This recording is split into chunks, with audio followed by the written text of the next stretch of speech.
Diyarbakır Fethi etkinliğine hepiniz hoş geldiniz, sefalar getirdiniz.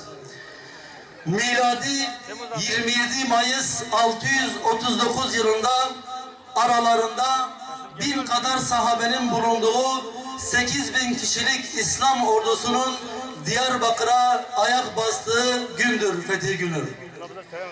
Bizans'ın zulüm kırbacı altında inim inim inleyen Diyarbakır ahalisinin rahata kavuştuğu, gün yüzü gördüğü gündür Diyarbakır'ın fethi. Coğrafyamızın karanlık zihniyetlerden kurtulup İslam'ın nuruyla aydınlandığı gündür Diyarbakır'ın fetih günü. Şimdi Kur'an-ı Kerim tilavetçi için Hafız Ömer Akgül hocamızı davet ediyorum. Euzubillahimineşşeytanirracim.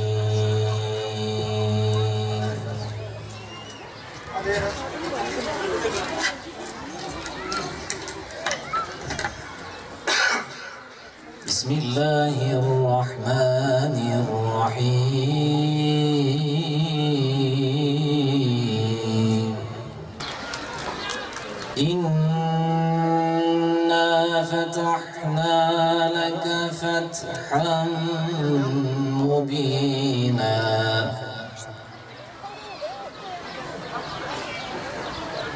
يغفر لك الله ما تقدم من ذنبك وما تأخر ويتم نعمته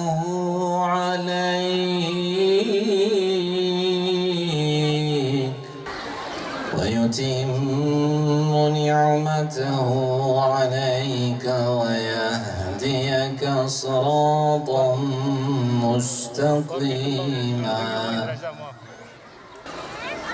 ومن أوفى بما عاهد عليه الله فسيؤتيه أجرا عظيما صدق الله العظيم.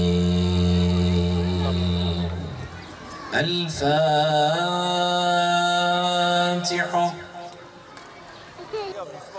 Değerli Diyarbakırlılar, şimdiden ilahilerini seslendirmeleri için Özlem Ajans sanatçılarını sahneye davet ediyorum.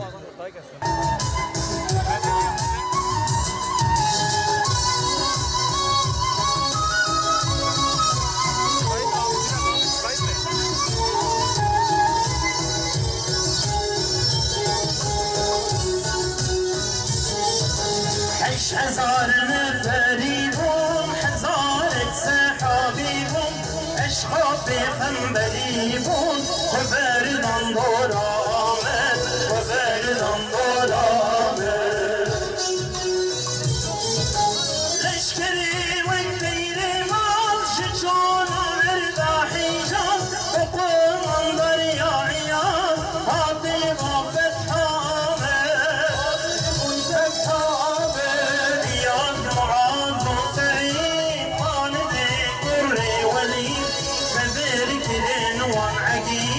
برسول دريا عامس عيال معاذ وسرين خالد كري ولي سبر كرن ومعقيد برسول دريا عامس برسول دريا عامس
آمد اون شرف آمد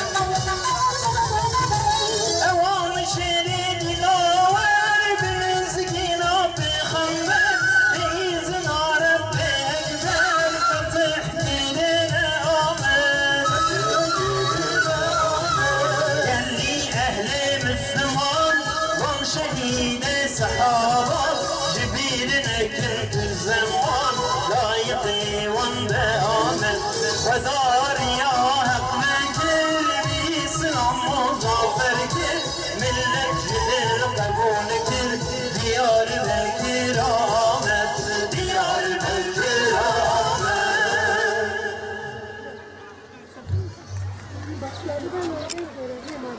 Ya hadi Ramazan abi bak.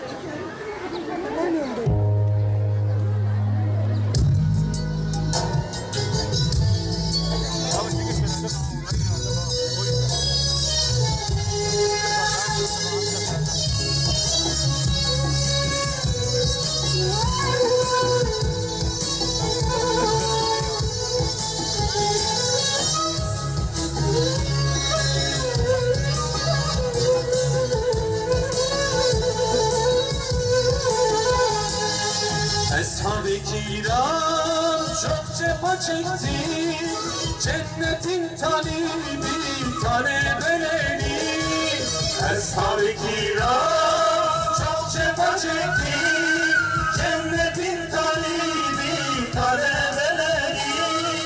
Açlık yorgunluk işkencede bütün, işittik Sümeyye ana şehittir. Açlık yorgunluk işkencelerde işittik Sümeyye ana şehittir. Hevvare hevvar, hevvare hevvar, Eshabın çilesi yürekte yapar. Hevvare hevvar, hevvare hevvar, Mekke çöllerinde bilmezler yapar.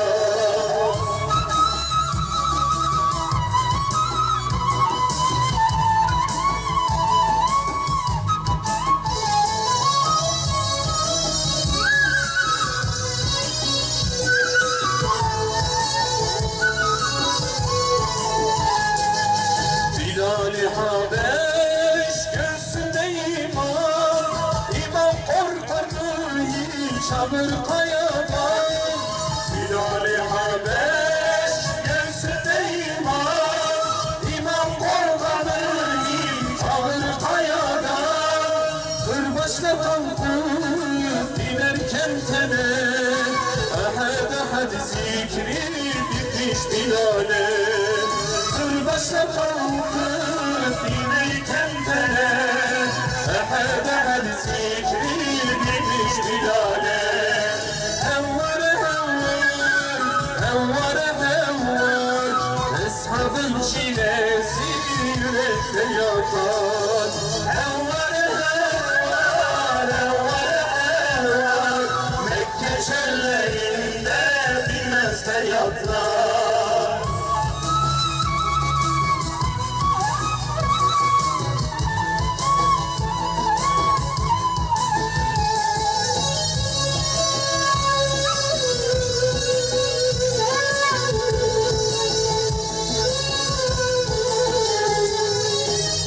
Ebu Bekir kardeşten öte, gündüzler ağlıyor gece işkence.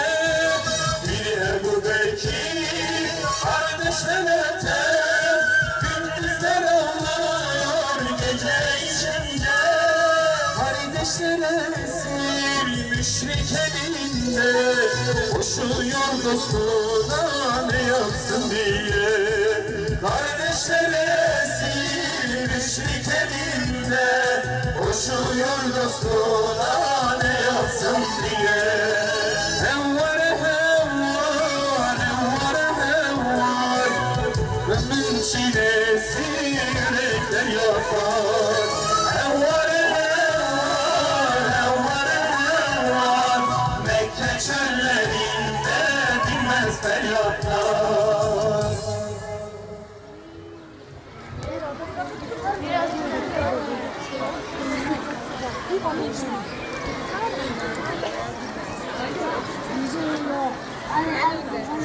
از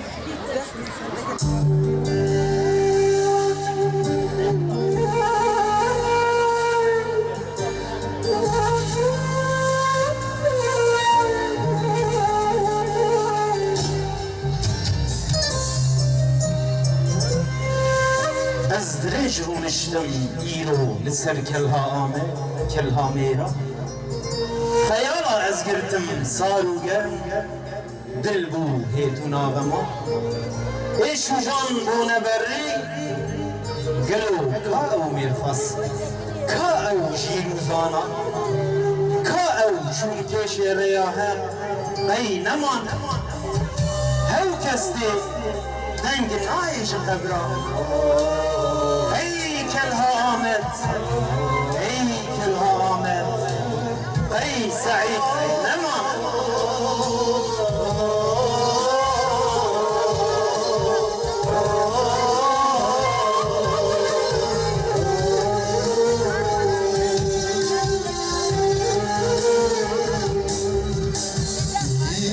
بسدر جروني لسر كلها ملي توي مرفاسي حسري عيد الهدونا غما او خيار صار كتنا تلي تاريخي شورك شدري يا حد توي دنجي ما تبرع شورك شدري توي دنجي ما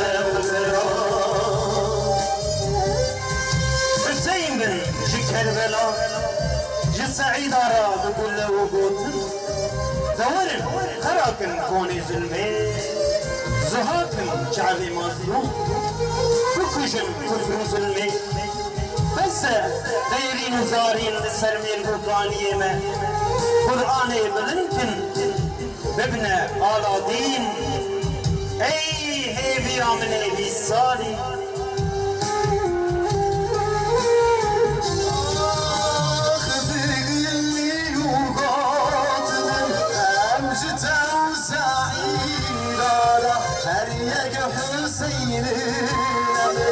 كربلاء ببهرنا بدرد تندر ووالد الملك وكر مزيني دي بجبور يدين تيلي الصلاة مزيني دي بجبور يدين تيلي الصلاة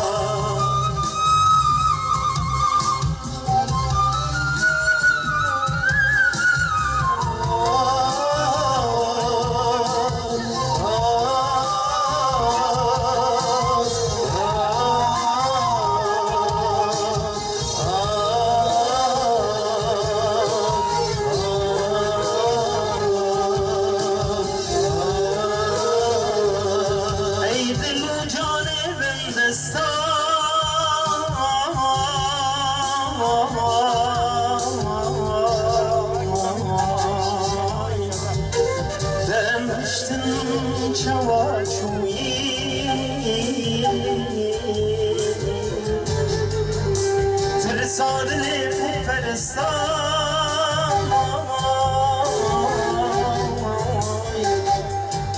ومشتن شماجوي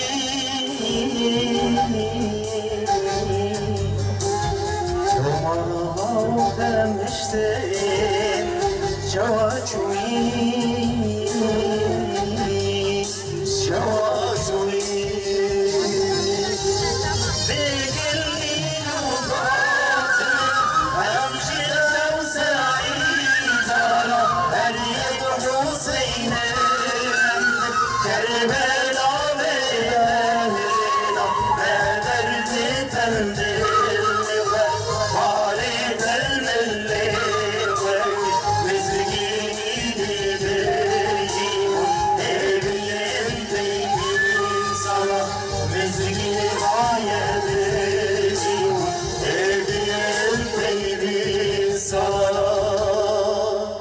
Fetih temel gayesinde şu ayet-i kerime yatar.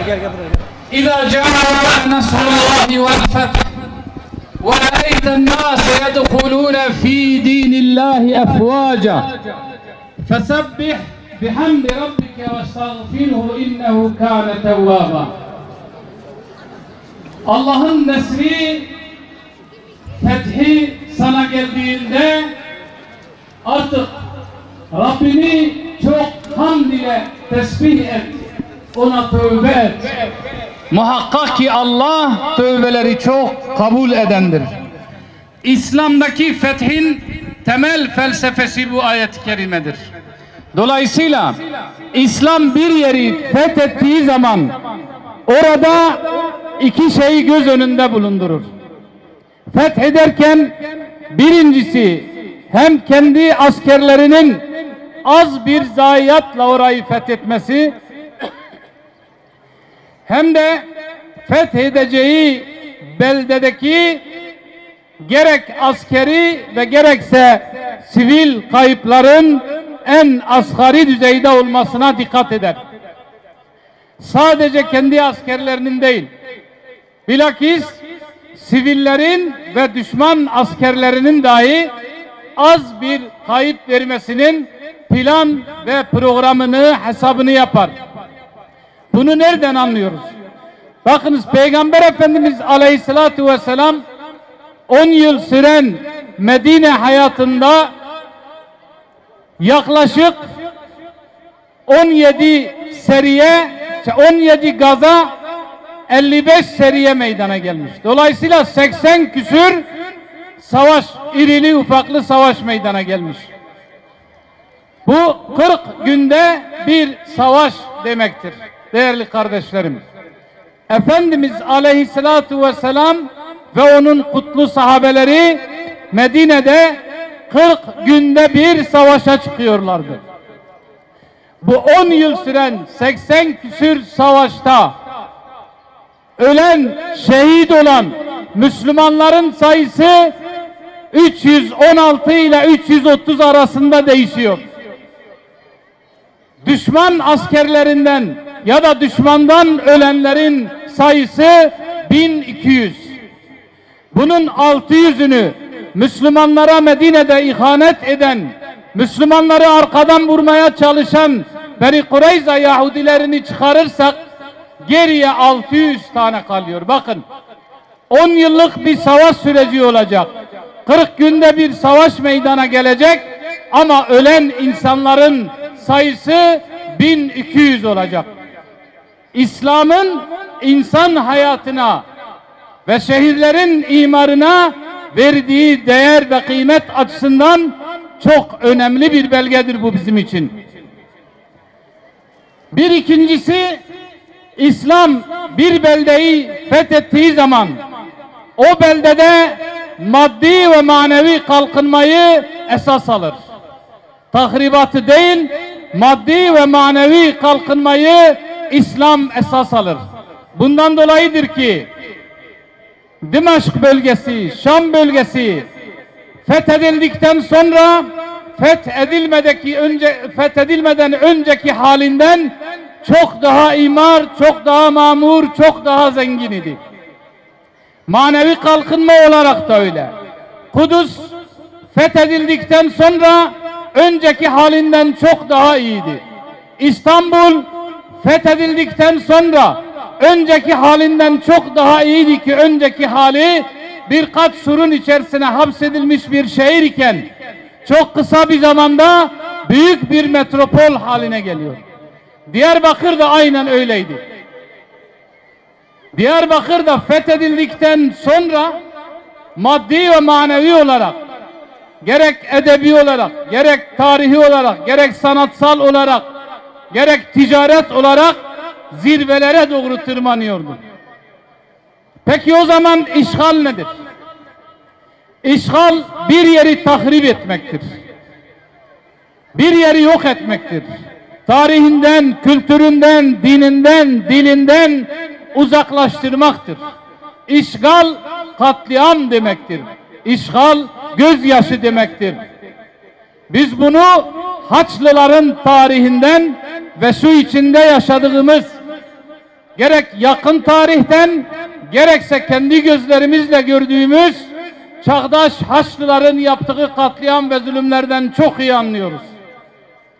Kendilerini bizlere medeni olarak takdim eden, insan hakları savunucuları olarak takdim eden, sözde kadınların ve çocukların haklarını korumaya adanmışlar olarak takdim edenlerin kirli geçmişine, kirli tarihine bir baktığımızda ne kadar aşağılık ve vahşi olduklarını çok rahat bir şekilde görebiliyoruz. Haçlılar işgal ettikleri İslam beldelerinde kadın demeden, çocuk demeden, yaşlı demeden önüne gelen herkesi katletmiş ve öldürmüşlerdir. Bu ne bir abartmadır, ne de komplo teorisidir.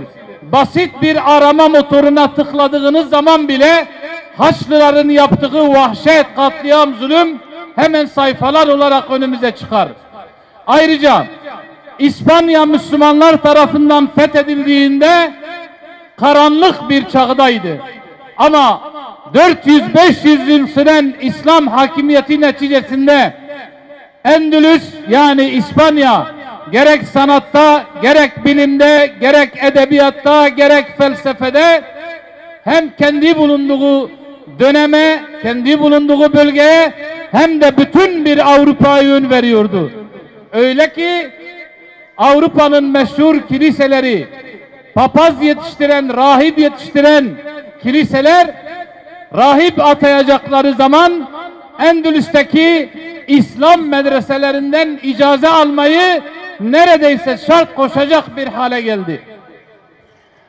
Ama Endülüs tekrar İspanya'nın Haçlıların eline geçtiğinde aradan bir yıl gibi bir zaman geçtikten sonra Müslümanları çarmıha gerip canlı canlı yakıyorlardı dinlerini değiştirmeleri için. Dillerini konuşmamaları için. İslam adına ne varsa, iman adına ne varsa en vahşi bir şekilde Engizisyon mahkemelerini kurarak tarihin en acımasız işkencelerini yaparak Müslümanları katlediyorlardı. Yine 15. yüzyıldan itibaren başlayan sömürgecilik 18. yüzyılda zirveye çıktığında bakın İngiltere, Fransa, Almanya, İtalya, Portekiz, İspanya bunlar işgal ettikleri ülkede yüz binlerce insanları katlettiler. Çocukları iyi çalışmıyor diye, şöyle küçücük çocuklar iyi Hindistan cevizi toplamıyor diye, iyi kauçuk toplamıyor diye çocukların elleri babalarının gözlerinin önünde kesiliyordu.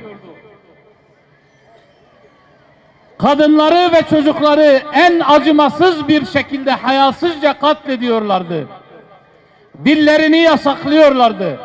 O ülkenin tarihini ve kültürünü ortadan kaldırıyorlardı. Bugün bile bakın İngilizce konuşan ülkelerin sayısı yaklaşık 60'a varıyor. Hepsi İngiliz midir? Hayır. Fransızca konuşan ülkelerin sayısı yine aynı şekilde.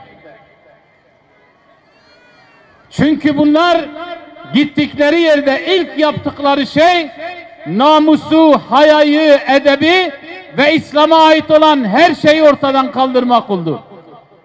Eğitim sistemlerine el koyup kendi dilleriyle eğitimi zorunlu hale getirdi. Kendi dilleriyle eğitim yapmayanlara iş vermediler, aş vermediler, imkan vermediler. Bakın daha 3 ay önceydi, haberlerde belki okumuşsunuz.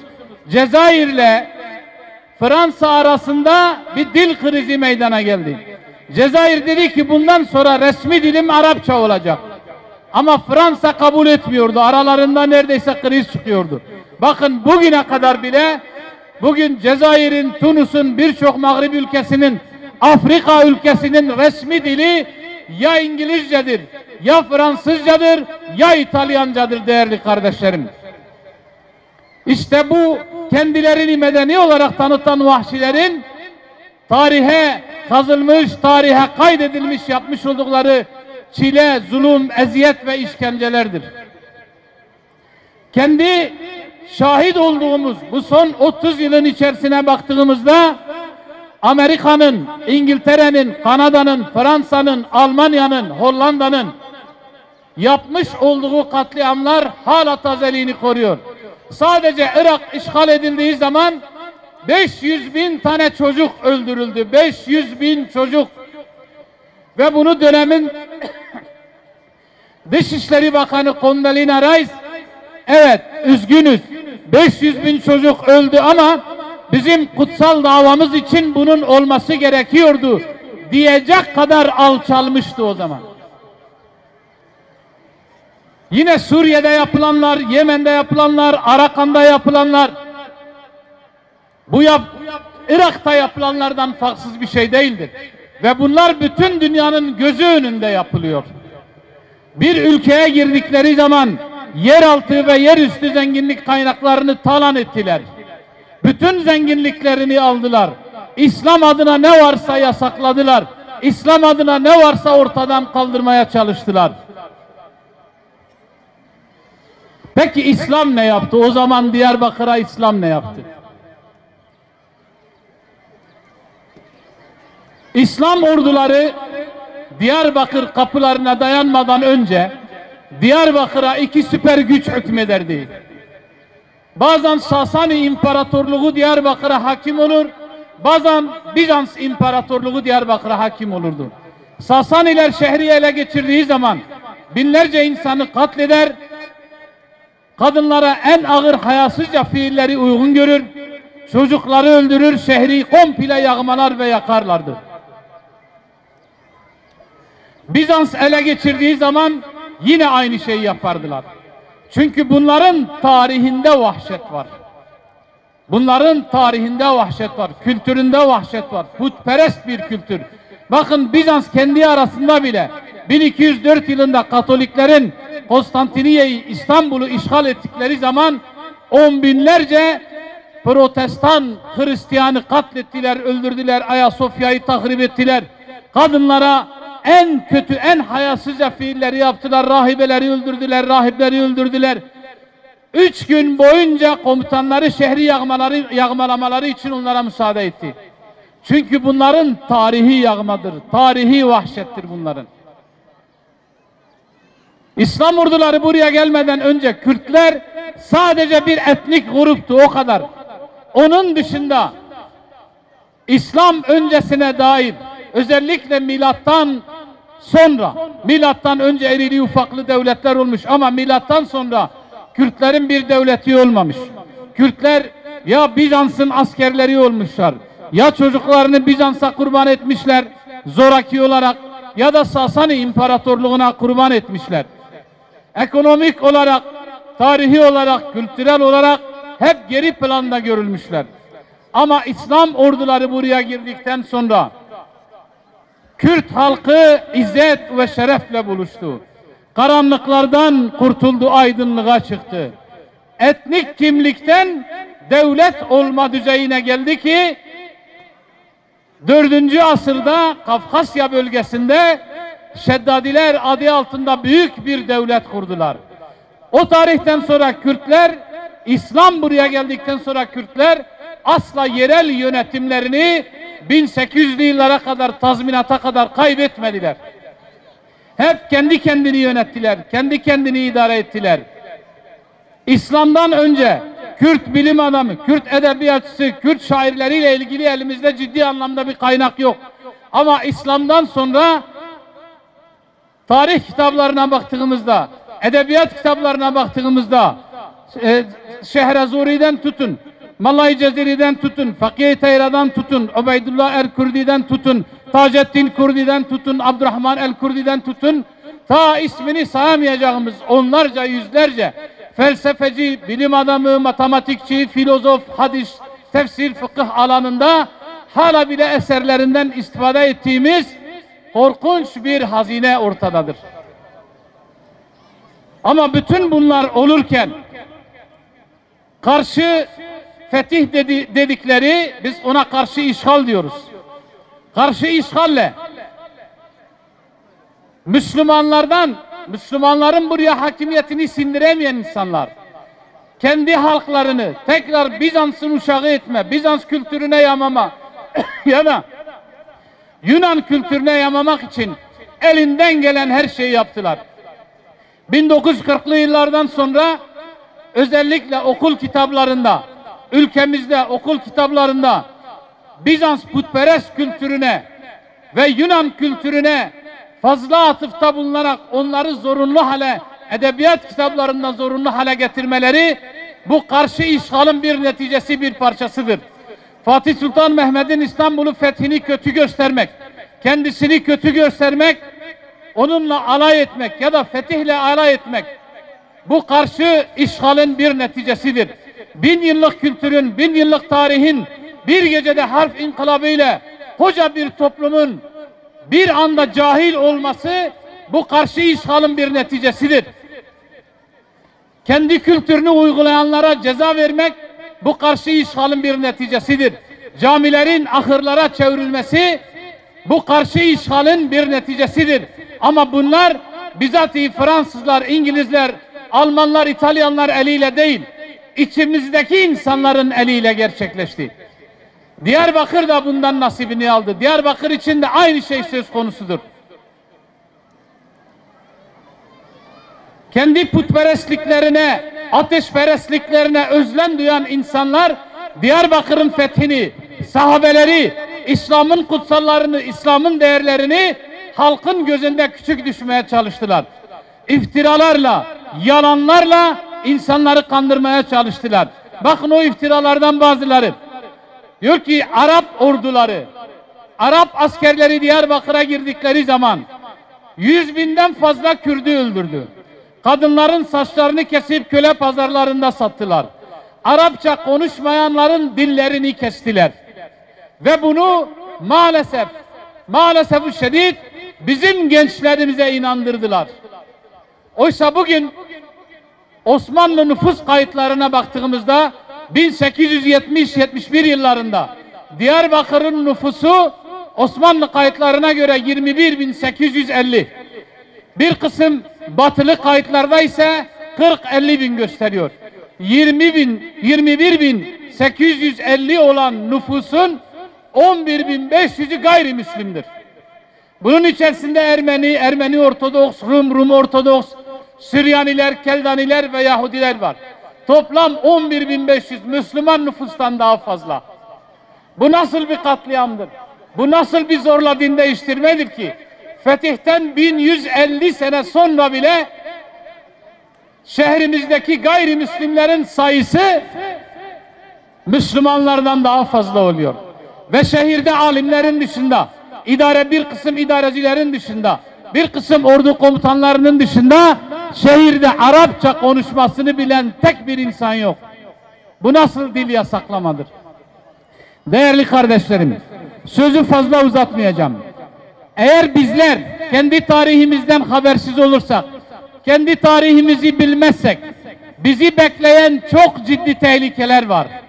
Bizler ya bu yüce İslam davasının ağır yükünü omuzlarımıza yükleriz ve omuzlarımız o ağır yükün altında ezilir, ya da fırsat ellerine geçtiğinde bize Endülüs'ü yaşatırlar. 6-8 Ekim olaylarında azıcık bir fırsat ellerine geçtiğinde yaptıkları vahşet Endülüs'te Haçlıların yaptığı vahşetten daha az değildi.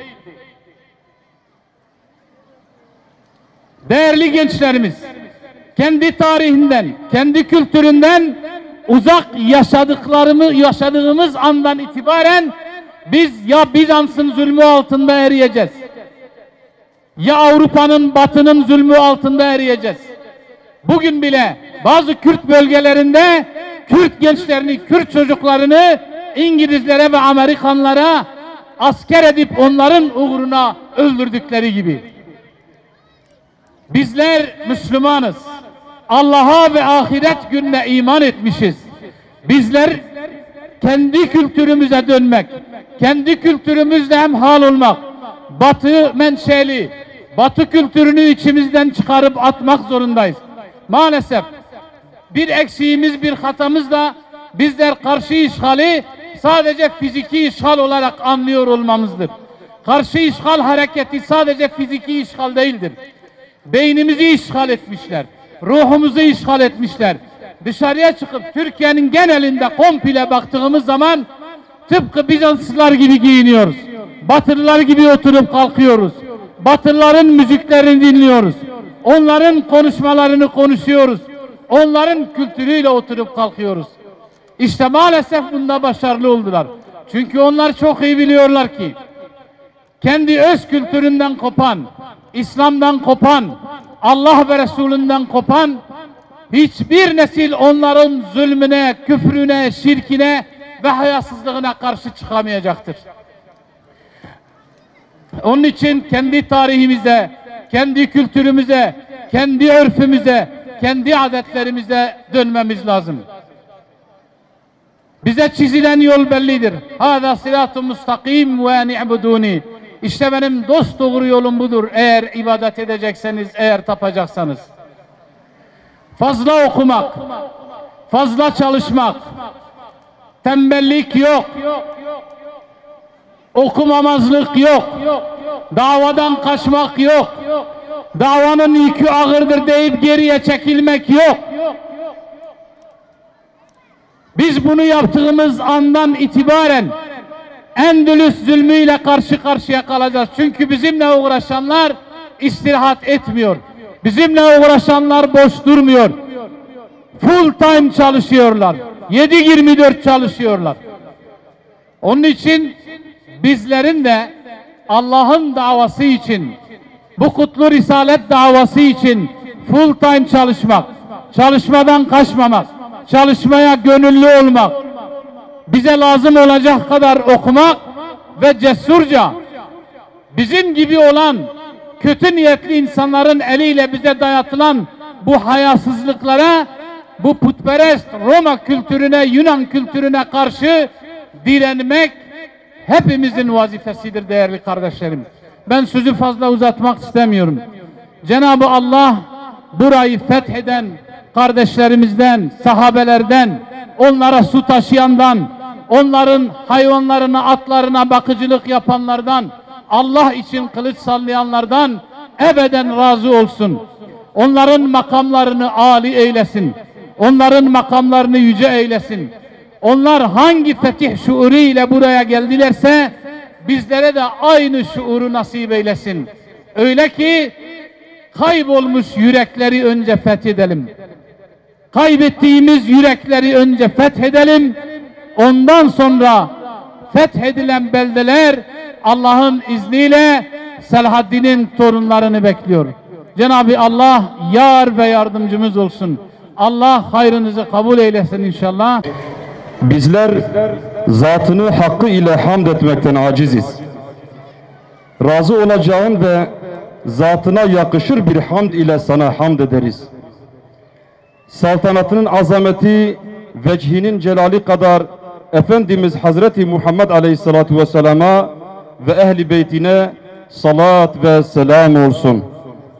Allah'ım İslam'la şereflenmemize, bizleri ve atalarımızı küfür ve şirk bataklığından kurtarıp makamların en yücesi olan zatına kulluk makamına ulaşmamıza vesile olan Peygamber Efendimizin güzide ashabına selam olsun. Onların makamlarını yüce eyle. Onları ve bizleri merhametinle af eyle.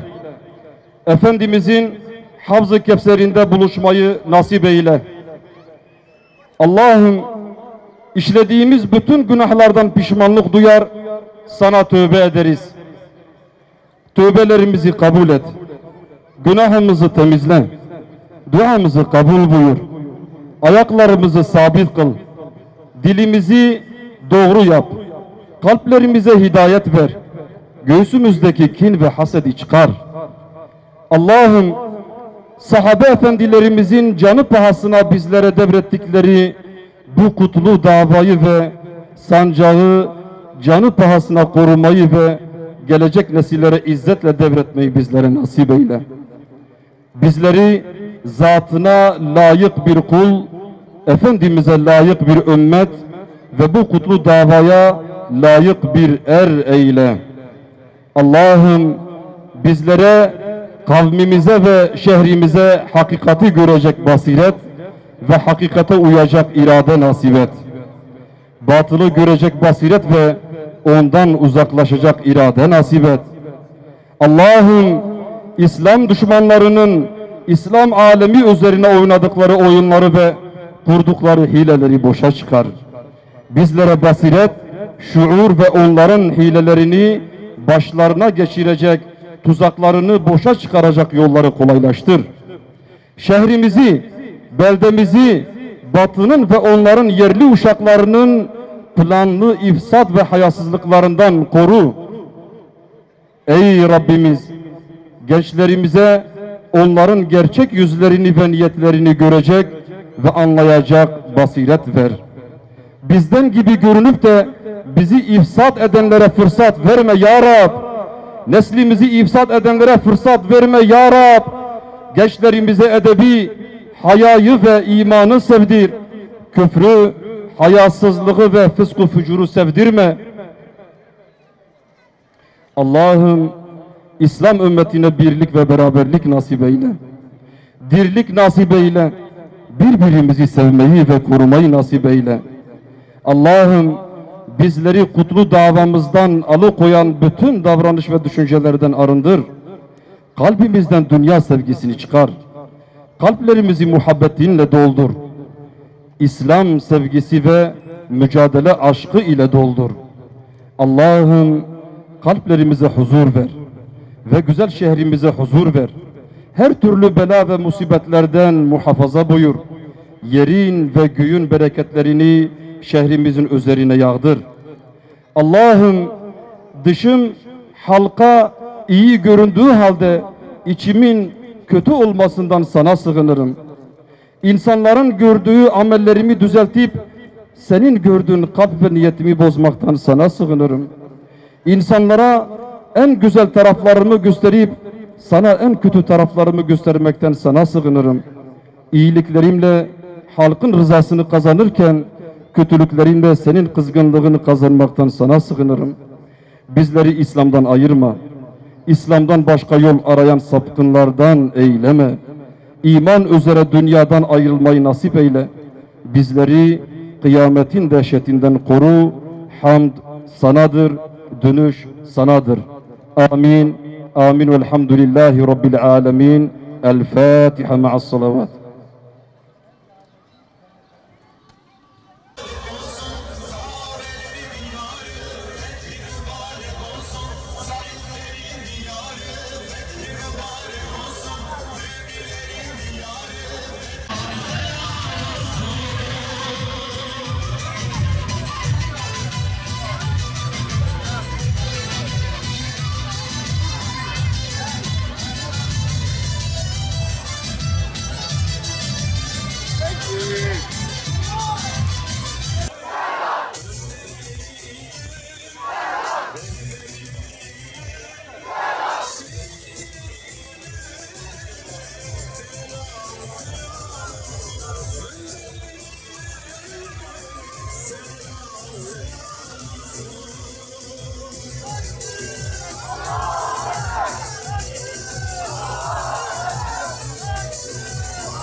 Gel